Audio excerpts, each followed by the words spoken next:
Hey folks, a friend of mine posted a comment about being stuck in the pentatonic box. That's a really familiar feeling for guitar players. So if you're feeling stagnated by that, here's a little concept that hopefully can sort of break you out of that. And if you find yourself in that sort of uninspired zone, hopefully you can pull this out of your sleeve.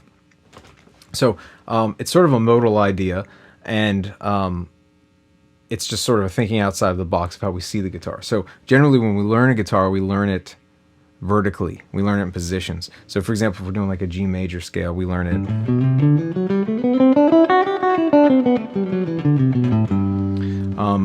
instead of,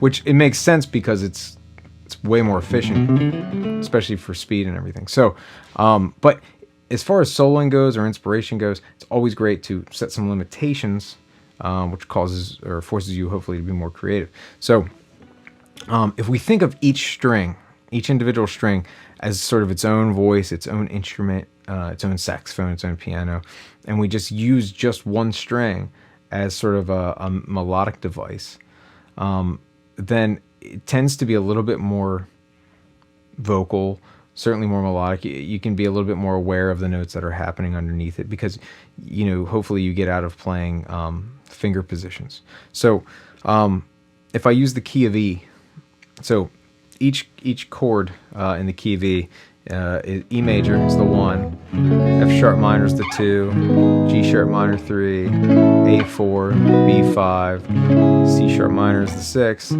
D sharp diminished is the 7, and then finally back to 1 with the E. So any of those chords with an E major scale will work. So an E major scale, right? So we have E, F sharp, G sharp, A, B, C sharp, D sharp, E. So you play those notes anywhere for E major over those chords, it's going to work. So here's the idea, right? So if we use the top 3 strings, the highest 3, as our melodic devices, and we use the bottom 3 as sort of drones or bass notes for the purpose of sort of exercising by yourself, then we can sort of really hone some melodic ideas on this and sort of discover things. So for example, if we use the B string, just the B string, and that's our only soloing device, is the B string. It's a very sitar-y approach. So we have the E major scale on the B string. So we have B, starting on the 5th, C sharp, D sharp, E, F sharp, G sharp, A, B. Okay, so if we use the open E string, the 6th string, as a drone, right?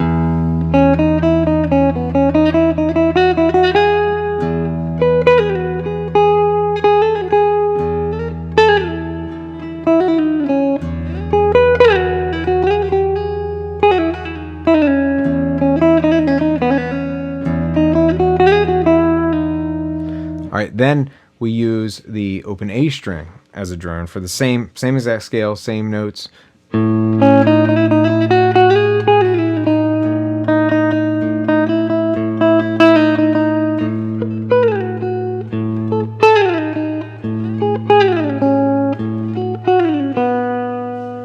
Okay, and then if we use, for example, another string, like the G string, and we go same scale, G sharp, A, B, C sharp, D sharp, E, and we use the same drones, right?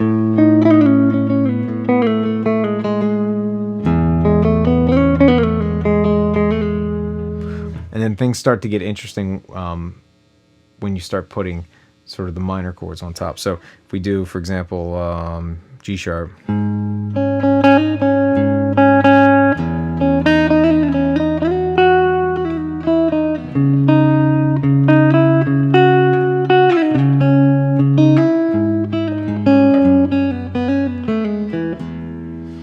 So then you can use the pentatonic scale as sort of a way to,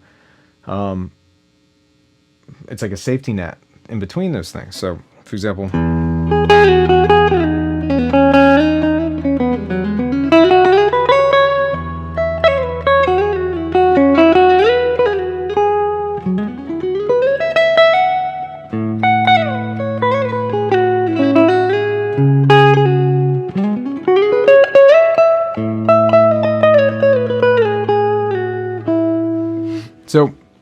There's sort of no end to the possibilities. And the other thing is that when you hear certain notes over certain chords, the notes feel different. They sound different. So, for example, if you play the 7th, the D sharp, over the E, that gives you that major 7th that's sort of melancholy but still sort of happy. Now, if you play it over the A,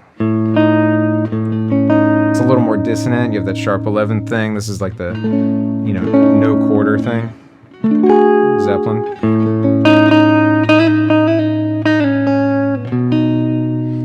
For example, the D sharp again with the C sharp in the bass. You get that C sharp minor 9th vibe. So if you're with a band, for example, and you're soloing, and the band is just like, maybe rocking like High and Dry, for example, by Radiohead, right?